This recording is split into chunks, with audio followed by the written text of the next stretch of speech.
오늘 보실 말씀은 히브리서 11장 8절부터 10절까지 말씀입니다. 히브리서 11장 8절부터 10절 우리 화면에 나옵니다. 속절입니다. 우리 한 목소리로 같이 읽도록 하겠습니다. 시작. 믿음으로 아브라함은 부르심을 받았을 때에 순종하여 장래의 유업으로 받을 땅에 나아갈새 갈 바를 알지 못하고 나아갔으며 믿음으로 그가 이방의 땅에 있는 것 같이 약속의 땅에 거류하여 동일한 약속을 유업으로 함께 받은 이삭 및 야곱과 더불어 장막에 거하였으니 이는 그가 하나님이 계획하시고 지으실 터가 있는 성을 바랐습니다. 아멘. 날씨가 갑자기 더워졌습니다. 우리 온라인으로 예배드리신 분들도 많이 더우실 텐데요.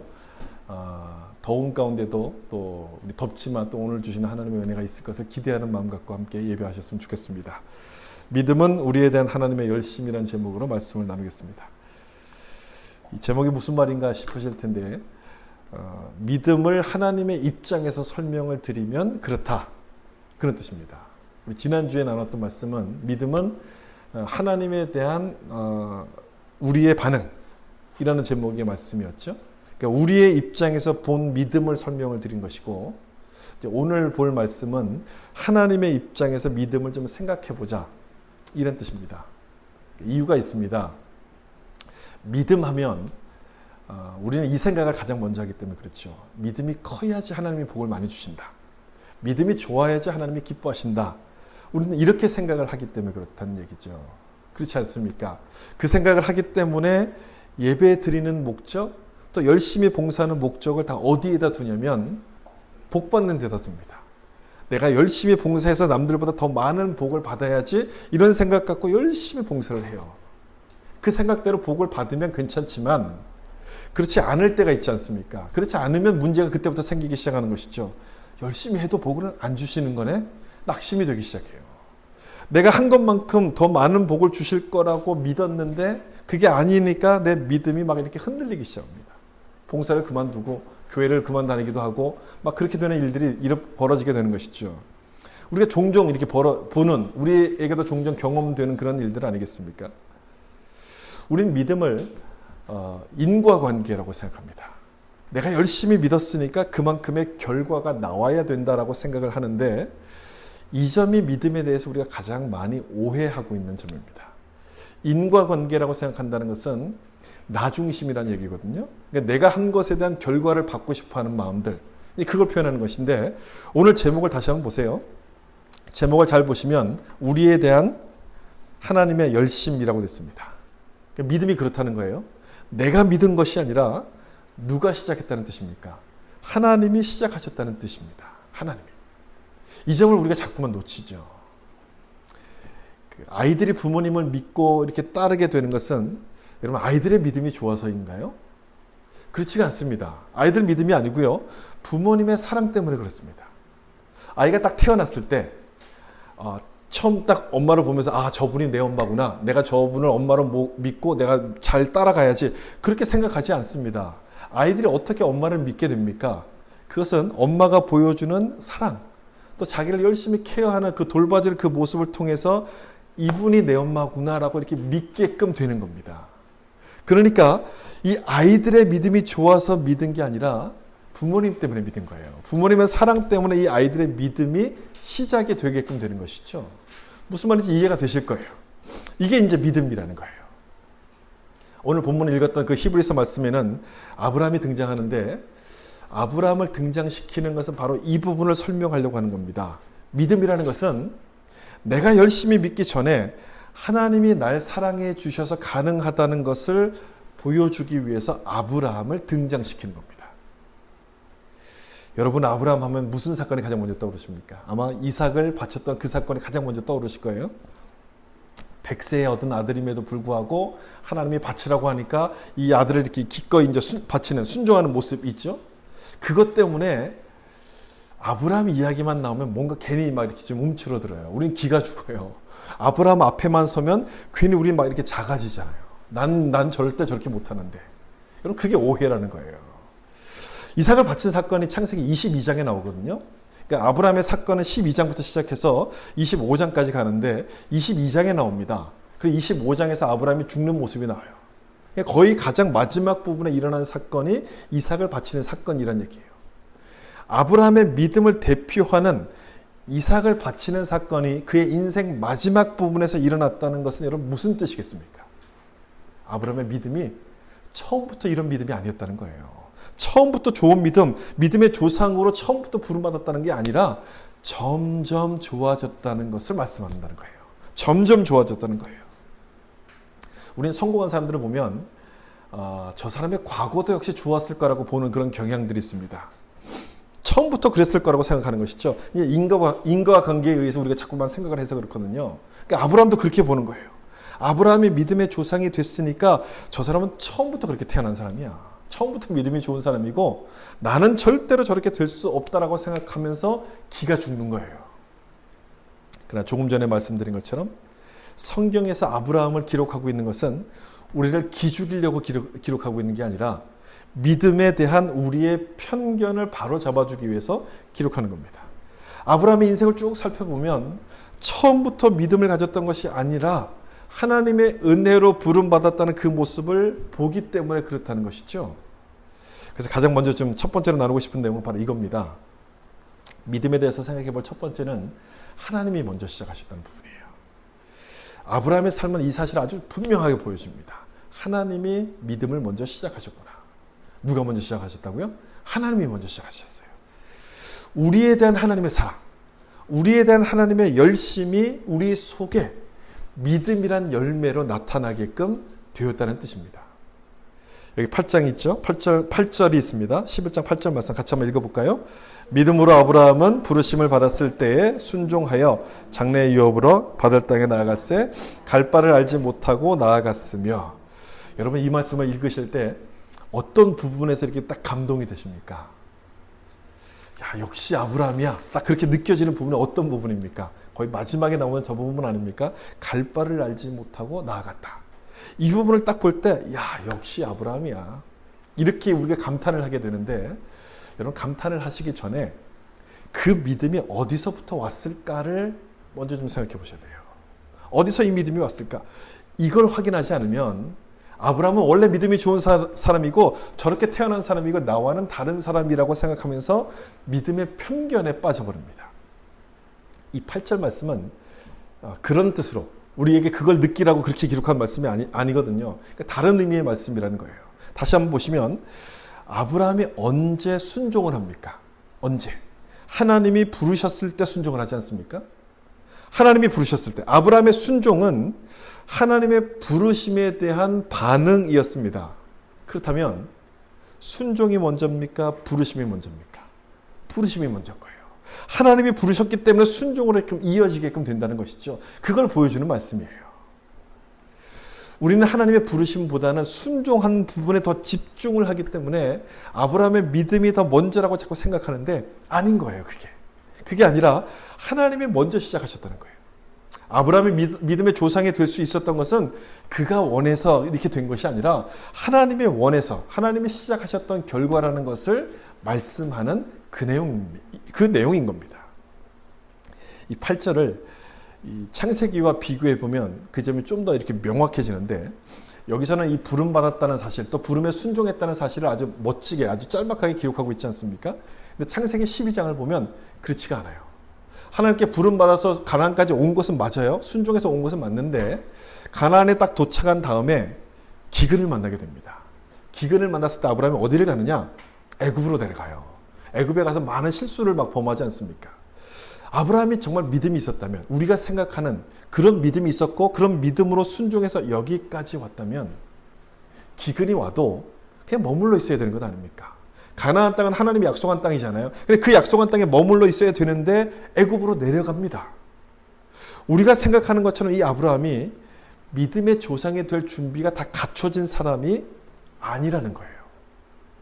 그러면 히브리서는 왜 이렇게 기록할까?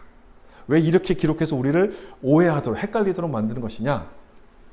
이 히브리서를 기록하는 그 관점, 저자의 관점 때문에 그렇습니다.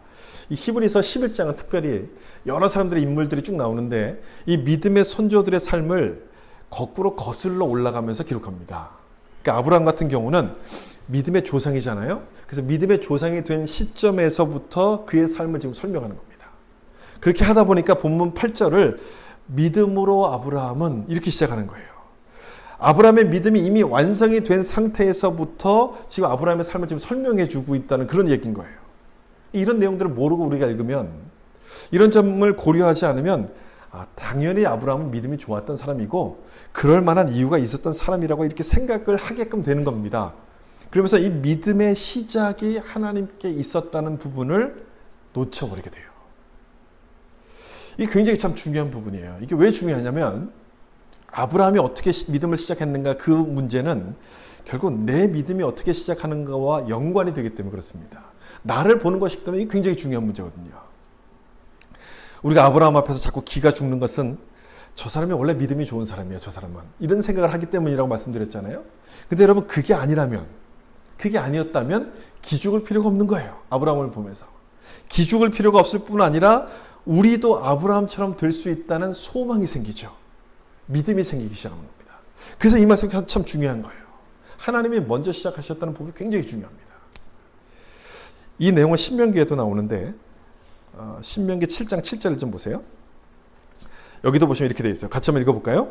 여호와께서 너희를 기뻐하시고 너희를 택하심은 수요가 많기 때문이 아니니라. 너희는 오히려 모든 민족 중에 가장 적으니라. 이스라엘 백성들을 택하셨던 이유를 여기서 설명하는데 뭐 때문이라고 합니까? 숫자가 많아서입니까? 아니에요. 적어서라고 되어 있어요. 다른 민족보다 뛰어나섭니까? 아니에요. 부족해서 너를 택했다. 이렇게 말씀해요. 계속해서 이어지는 8절을 보시면 여호와께서 다만 너희를 사랑하심으로 말미암아 또는 너희 조상들에게 하신 맹세를 지키려 하심으로 말미암아 자기의 권능의 손으로 너희를 인도하여 내셨다. 이스라엘 백성을 택하셨던 또 다른 이유를 말씀하시는데 무엇 때문이라고 합니까? 사랑하셨기 때문에. 또한 맹세를 지키기 위하여 하나님의 약속 때문이라고 여기서 지금 말씀하세요. 그런데 이 약속 역시도 이스라엘 백성들이 잘해서 주신 약속입니까? 아니에요. 하나님이 그냥 주신 약속이에요. 하나님이 먼저 주셨다. 하나님이 스스로 정하셨던 약속입니다. 그 약속 때문에 지금 너희를 인도하여 내셨다. 구원하셨다고 지금 여기서 말씀하시는 것이죠. 그러므로 이스라엘 백성들이 구원받았던 것은 그들에게 원인이 있는 것이 아니라 누구에게 원인이 있습니까? 하나님께 있다는 거예요. 하나님께. 하나님이 시작하신 일이라는 것을 여기서 말씀하고 있습니다. 아브라함도 마찬가지죠. 이스라엘 백성들의 시작이 이제 아브라함 아닙니까? 그러니까 아브라함은 한 개인을 보는 것이지만 이 아브라함이 이스라엘 민족을 말하는 것이고 우리를 말하는 것이거든요. 아브라함도 마찬가지인 거예요. 아브라함을 불러서 믿음의 조상이 되게 하셨던 것은 누가 하신 일입니까? 하나님이 하셨다는 거예요. 하나님이 시작하신 일. 아브라함이 순종을 잘해서 믿음의 조상이 되도록 만들어 세우신 것이 아니라 하나님이 그렇게 계획을 하셨기 때문에 아브라함을 부르신 것이고 그런 믿음을 갖도록 만들어 가셨다는 겁니다. 만들어 가셨다는 거예요. 저는 개인적으로 이 표현을 참 좋아해요. 만들어 가셨다. 이 표현을 참 좋아해요. 만들어 가셨다. 여러분 그 표현 속에 믿음의 시작이 하나님께 있다는 것을 잘 보여주는 것 아닙니까? 하나님이 그렇게 만들어 가신 거예요. 아브라함은 우상을 만드는 집에서 태어났음에도 불구하고 믿음의 조상이 됐습니다. 한마디로 믿음의 조상이 되기에는 자격이 미달인데 그렇게 된 거예요. 그렇다면 그의 믿음은 어디서부터 온 것이냐? 하나님이 주셨다는 거예요. 자기 스스로 믿은 것이 아니라 하나님이 도와주셨고 믿음의 조상이 되도록 그렇게 만들어 가셨다는 겁니다. 여러분 이게 참 중요해요. 이게 참 중요해요. 이걸 놓치면, 믿음에서 이걸 놓치게 되면 내 자랑밖에 남지 않기 때문에 굉장히 중요한 문제입니다. 그렇지 않겠습니까, 여러분? 하나님이 날 도와주신 것이 아니라 내가 잘 믿었다면 내가 한 것 아닙니까? 내가 잘 믿었으니까 난 이렇게 위대한 사람이야. 난 이렇게 믿음 좋은 사람이야. 나를 자랑하게끔 되고 또 내가 한 것에 대해서 보상을 요구하게 됩니다. 내가 이렇게 잘 믿었으니까 하나님 복 주셔야죠. 그러니까 하나님과의 관계가 인과관계로 흘러갑니다. 잘못된 관계로 흘러가요. 많은 사람들이 열심히 믿다가 믿음 생활하다 넘어지는 이유가 바로 여기 때문에, 여기서부터 무너지게끔 되는 거예요. 성경적인 믿음이 아니에요. 그래서 이걸 기억하셔야 돼요. 믿음은 하나님이 시작하신 겁니다. 한번 따라해 보실까요? 믿음은 하나님이 시작하셨다. 잘 기억하셔야 돼요. 하나님이 먼저 시작하셔서 아브라함의 믿음을 만들어 가셨다는 겁니다. 그렇다면 여러분, 우리에게도 그렇게 하시지 않겠습니까? 아브라함을 그렇게 하셨다면 우리에게도 그렇게 하신 것이죠. 그것을 믿는 믿음을 우리가 가져야 되는 거예요. 나에게도 그렇게 하신다, 이 믿음. 아브라함을 그렇게 하신 것처럼 나도 하나님이 만들어 가신다는 그 믿음을 갖게 될 때 어떤 상황에서도 넘어지지 않는 믿음의 사람으로 세워지게 될 줄로 믿습니다. 두 번째, 아브라함을 통해서 배우는 믿음은 이런 거예요. 하나님이 우리를 믿어주신다는 겁니다. 믿음 그러면 일반적으로 우리가 믿는 것을 생각하게 되지만 지금 우리는 하나님의 입장에서 믿음을 지금 생각하고 있지 않습니까? 하나님의 입장에서 보면 믿음이라는 것은 조금 전에 설명드린 것처럼 하나님이 시작하신 일입니다. 그리고 하나님이 시작하셨다는 것은 이런 의미가 담겨져 있죠. 하나님이 우리를 믿어주신다는 뜻이 거기 담겨 있어요. 지금 그 내용을 좀 설명드리려고 해요. 믿음의 출발점이 바로 여기이기 때문에 그래요. 하나님께서 아브라함을 믿음의 조상으로 만들어 가셨던 것은 아브라함에 대한 믿음이 있었다는 얘기 아니겠습니까? 그렇게 생각할 수 있잖아요. 아브라함에 대한 믿음이 있었다는 거예요. 따라서 믿음을 이야기할 때는 내가 열심히 믿어야 되는 것뿐 아니라 하나님이 나를 믿어주신다는 사실도 우리가 함께 이야기해야 돼요. 함께 기억을 해야 되는 거예요. 하나님이 나를 믿어주신다는 거. 근데 이게 잘 안 되죠. 문제는 이게 잘 안 된다는 게 문제예요. 안 되는 이유가 뭘까? 여러분, 안 되는 이유가 뭐라고 생각하십니까? 인과관계라는 이 편견 때문에 그래요. 우리 몸속에 이렇게 막 이렇게 뼈저리게 이제 박혀 있는 이 인과관계 편견. 아니 땐 굴뚝에서 연기 나는 걸 우리 본 적이 없어요.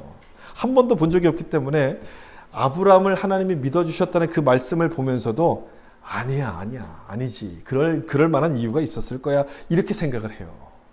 아무 조건 없이 믿어주신다는 것을 믿지를 못하는 거예요. 참 이상하죠. 하나님은 우리를 믿어주신다고 계속 말씀하는데 우리는 그걸 믿지를 못하는 거예요. 하나님이 우리를 믿지 못하는 것이 훨씬 더 이게 맞는 얘기인데 이걸 거꾸로 된 겁니다. 하나님이 믿어주신다는 것을 우리가 믿지 못해서 내 믿음이 자꾸 흔들려요. 다시 말씀드리지만 믿음은 그 시작이 하나님께서요. 시작이 하나님께. 하나님께서 우리를 믿어주셨기 때문에 믿음이 시작한 겁니다. 이걸 바로 믿어야지만 인과관계라는 편견에 빠지지가 않아요. 내가 잘못하면 하나님이 날 축복하지 않을 거야. 하나님 날 사랑하지 않을 거야. 이래서 우리의 믿음이 흔들리는 것 아닙니까? 그런데 내가 잘못하더라도 하나님이 날 믿어주신다는 사실을 알면, 기억하면 우리는 다시 일어설 수 있는 힘이 생기게끔 돼요. 믿음이 흔들리지 않는 겁니다. 그래서 이 내용이 중요한 거예요. 여러분들은 아이들이 시험을 잘 못 보면 또는 밖에 나가서 뭔가 사고를 치고 오면 뭐라고 야단치십니까? 뭐 그렇게 해서 너 인생이 성공하겠냐? 너 인생이 잘 되겠냐? 좋은 대학 가겠냐? 열심히 공부 좀 해라. 이렇게 막 야단을 치시죠. 막 야단을 치다가 마지막에 이 말을 덧붙이지 않습니까? 그래도 난 널 사랑한다. 그래도 내가 널 믿는다. 아들아, 내가 널 믿는다. 이렇게 마무리하지 않습니까? 내가 널 믿는다. 여러분, 그 말 속에 담겨있는 뜻이 뭡니까? 무슨 뜻이 담겨져 있습니까? 내가 널 믿어줬으니까 너도 열심히 이렇게 해서 이걸 좀 보답해라. 그런 뜻입니까? 아니죠. 그런 뜻이 아니에요. 자식에 대한 부모의 사랑을 표현해 주는 말이에요. 설사 내가 기대한 만큼 너가 하지 못한다 할지라도 나는 너를 계속 사랑한다는 신뢰를 보여주는 표현입니다. 그래서 내가 널 믿는다. 이렇게 얘기하는 거예요. 근데 이상한 것은요. 야단칠 때는 말을 안 듣던 아이들이 내가 널 믿어 라고 얘기하면 그때부터 달라진다는 거예요. 참 이상해요. 왜 달라질까? 부모님이 날 믿어준다는 사실을 느끼기 때문에 달라지는 거예요. 야, 그 믿음에 대해서 내가 열심히 부끄럽지 않게 행동해야지라고 생각하는 것이죠.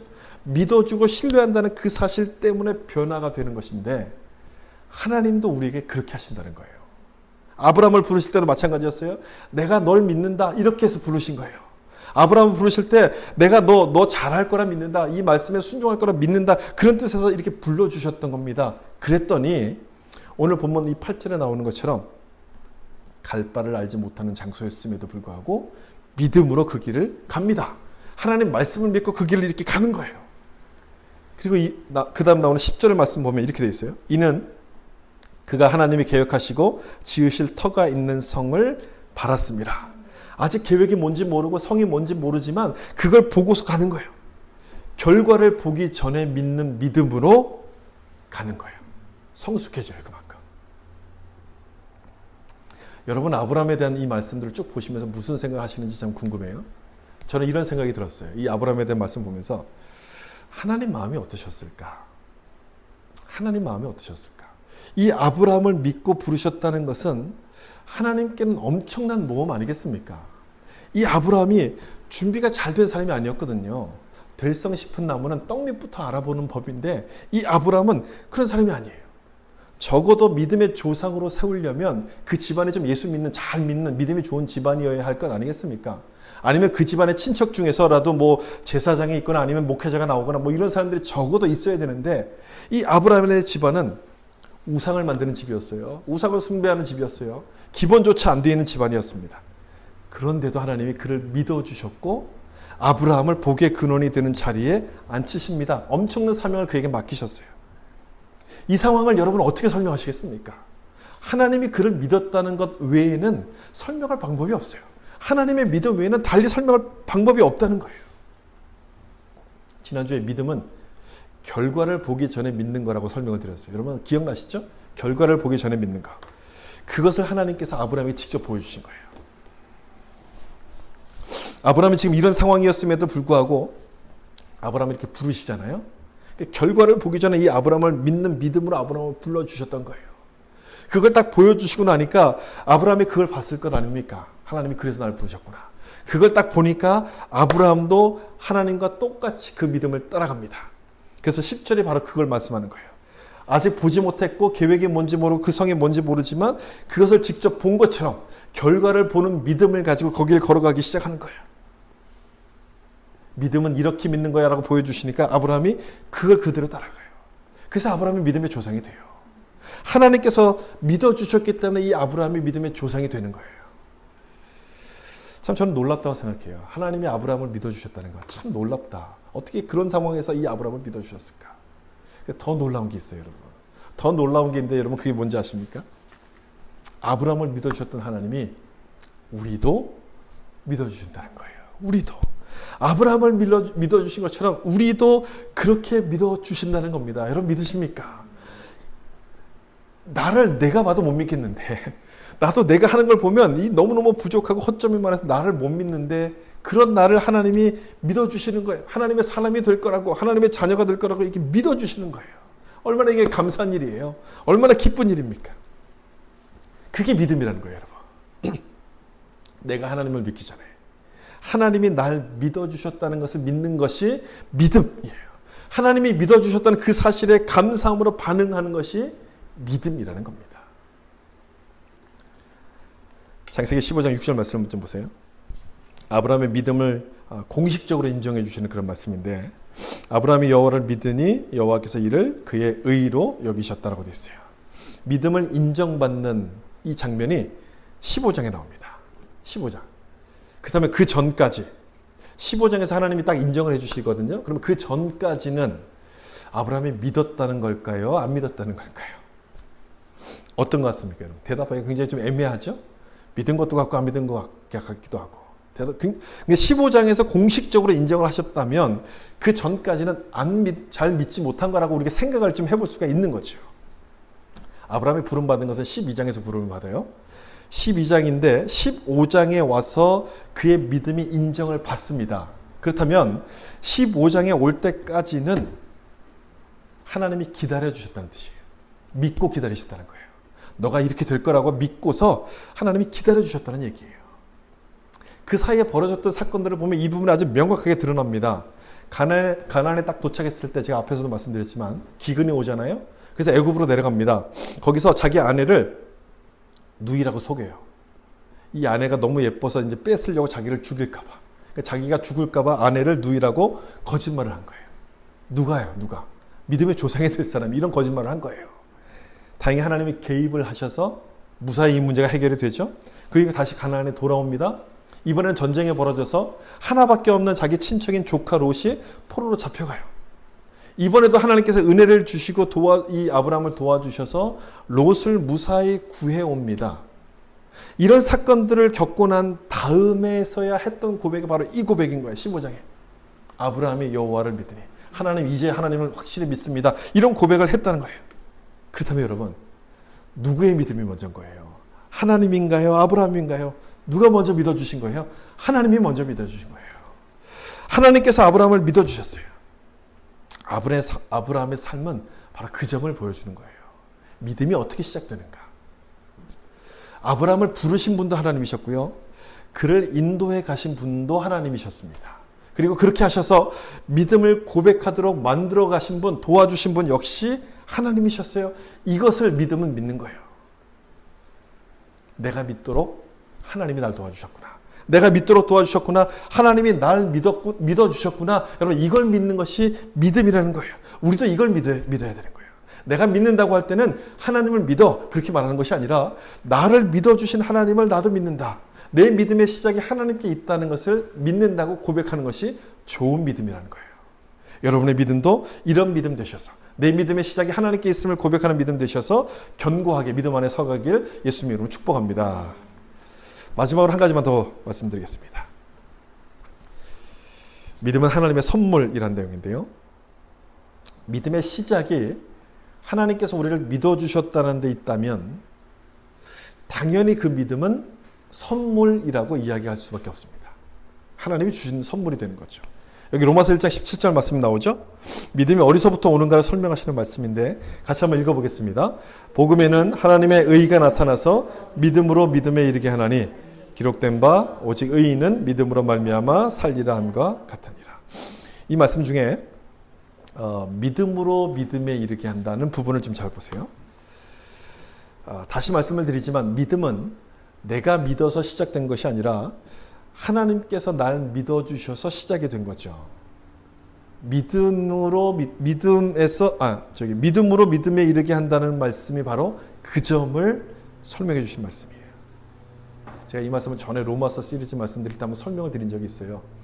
여기 복음에는 하나님의 의가 나타나서 그냥 의가 나타나서라고 표현하지 않고 하나님의 의라고 표현한 것은 믿음의 시작이 하나님께 있다는 것을 설명하기 위한 겁니다.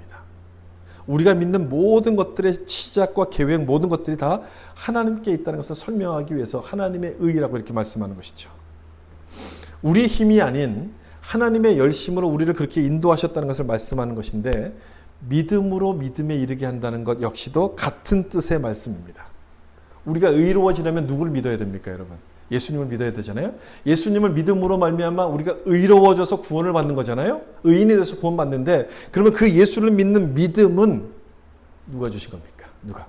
하나님이 주셨다는 거예요. 하나님이. 그래서 이 말씀을 그 믿음으로 믿음에 이르게 한다는 그 말씀을 좀 풀어서 설명을 드리면 이렇게 돼요. 하나님의 믿음으로부터 우리의 믿음에 이르게 하셨다. 그 뜻인 거예요. 하나님의 믿음으로부터 우리의 믿음에 이르게 하셨다. 믿음의 시작이 하나님께 있다는 것을 설명하시는 말씀이에요. 하나님이 안 주시면 우리는 믿을 수 없는 사람들이다. 그걸 설명하는 말씀이에요. 여러분이 예수님을 믿고 구원받아서 이 자리에 있는 것은 누가 믿게 하셨다는 거예요? 하나님이 믿게 하셨다는 거예요. 하나님의 믿음을 주셔서 우리가 믿게 된 겁니다. 따라서 믿음은 하나님이 주신 선물이 되는 거예요. 선물로 우리가 받은 거예요. 여기 영어 성경에 보시면 그 믿음으로 믿음에 이르게 한다는 그 부분을 이렇게 돼 있잖아요. 여기 by faith from first to last라고 돼 있어요. 믿음으로 믿음에 이르게 한다는 것을 영어 성경에서 좀 다르게 번역을 하고 있어요. 처음부터 마지막까지 믿음으로 이렇게 돼 있어요. 처음부터 마지막까지 믿음으로 하나님의 선물로 주신 것이기 때문에 그렇다는 뜻입니다. 우리가 처음부터 믿음을 갖고 시작하는 사람이 어디 있습니까? 아무도 없어요. 우리가 태어나면서부터 믿음을 갖고 딱 태어나서 내가 이제 태어났으니까 이제 어느 정도 자라갈 때 이제 걸어 다닐 때가 됐으니까 교회 가야지. 알아서 교회를 가고 예배를 드리고 하나님을 찾는 사람은 아무도 없습니다, 세상에. 여러분은 어떻게 해서 교회에 오시게 됐습니까? 누군가의 전도를 통해서 교회에 온 것 아닙니까? 우리 스스로 온 사람은 아무도 없어요. 믿음이 만약에 내가 믿는 것을 말한다면 히브리서 11장은 이렇게 시작하는 게 맞아요. 그냥 믿음으로 시작하지 말고요. 내가 믿음으로. 아마 이렇게 시작해야지 맞는 얘기가 될 거예요. 근데 본문 8절에서 읽은 것처럼 8절 말씀도 믿음으로 아브라함은 이렇게 시작하는데 아마 그 말씀도 이렇게 시작해야죠. 아브라함의 믿음으로 순종하여 이렇게 시작해야지 맞을 거예요. 믿음이 내가 믿는 것을 말한다면 그렇다는 뜻인 것이죠. 그런데 그게 아니란 얘기예요.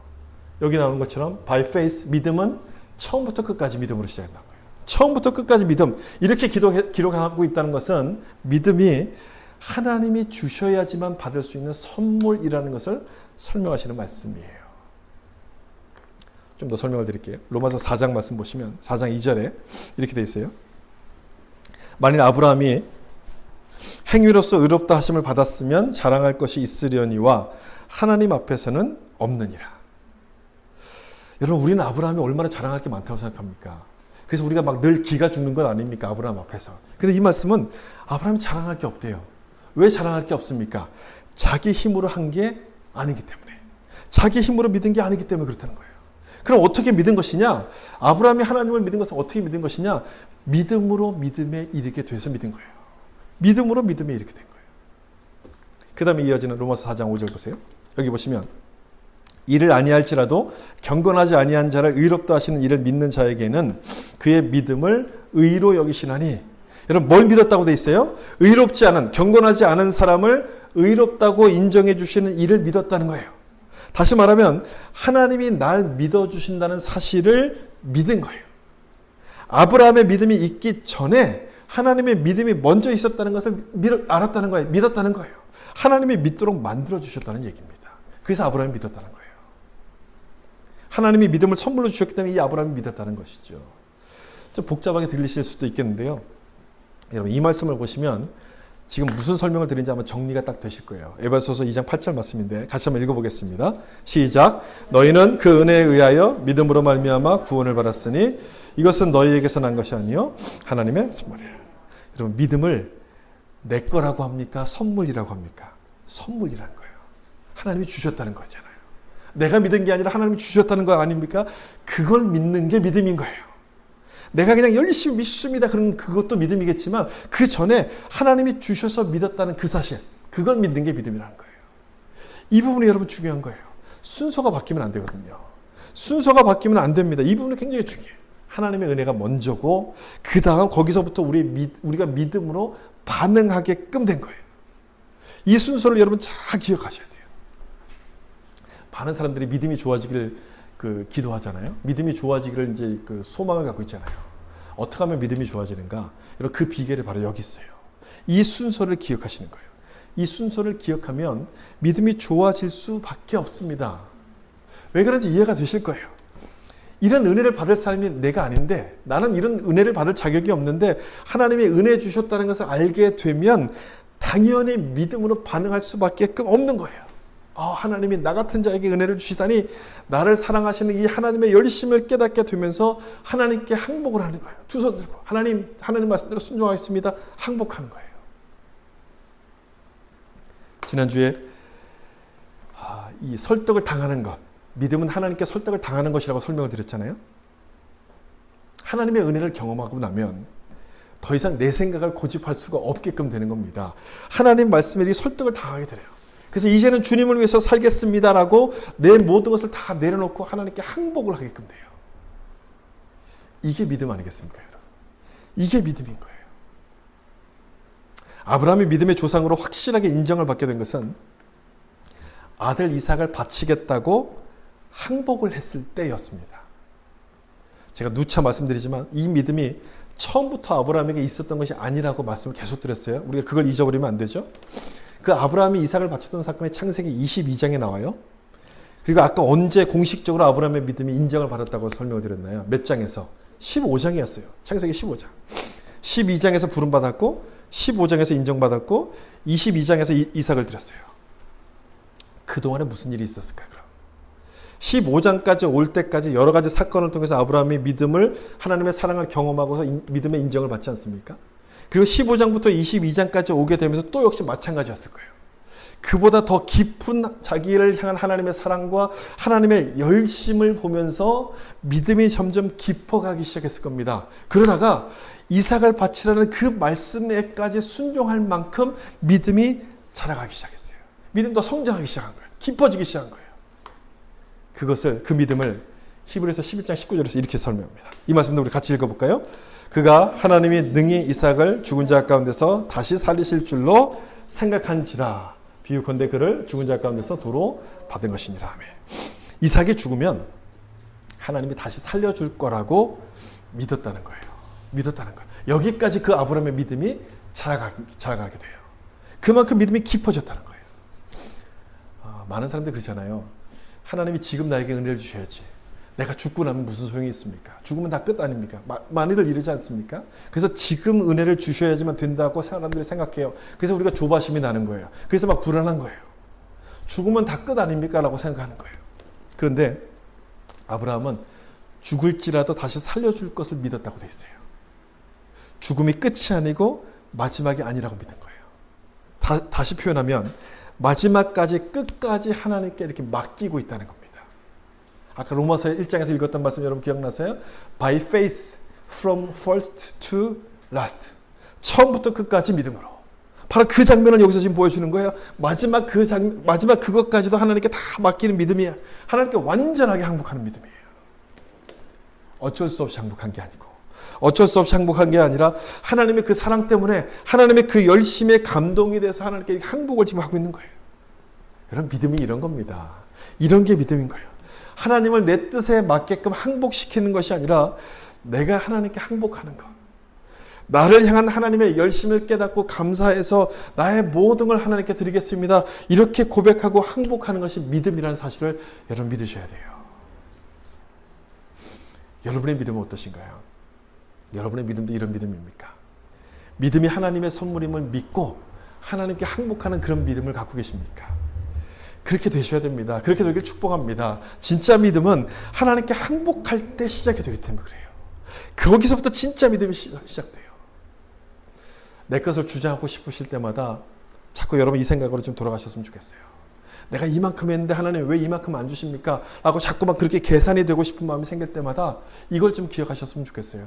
하나님이 날 사랑하시고 날 믿어주시는구나. 하나님의 열심히 나를 붙들고 계시는구나. 그걸 여러분 좀 기억하시면 좋겠어요. 그래서 여기까지 온 것 아니겠습니까? 그것 때문에 우리가 이 자리까지 온 거예요. 하나님의 열심히 나를 믿어주셨기 때문에, 나를 붙잡아 주셨기 때문에 우리가 이 자리에 서 있는 거잖아요.